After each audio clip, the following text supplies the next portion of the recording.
தமிழ்நாட்டில் வரும் 18ஆம் தேதி வரை கனமழைக்கான மஞ்சள் எச்சரிக்கையை சென்னை வானிலை ஆய்வு மையம் விடுத்துள்ளது. வடகிழக்கு பருவமழை வரும் 16ஆம் தேதி முதல் 18ஆம் தேதிக்குள் தொடங்க வாய்ப்புள்ளதாக ஏற்கனவே வானிலை ஆய்வு மையம் தெரிவித்திருந்தது.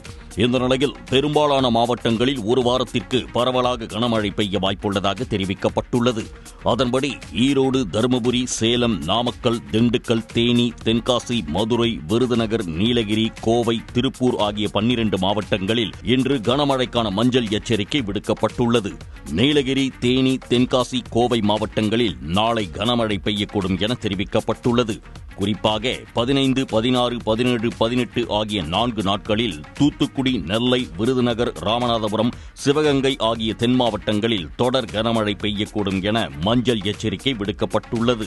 மேலும் 17, 18 ஆகிய 2 நாட்களும் குமரி, தென்காசி, மதுரை, புதுக்கோட்டை, தஞ்சாவூர், திருவாரூர், நாகை, மயிலாடுதுறை மாவட்டங்களில் கனமழை பெய்யக்கூடும் என தெரிவிக்கப்பட்டுள்ளது.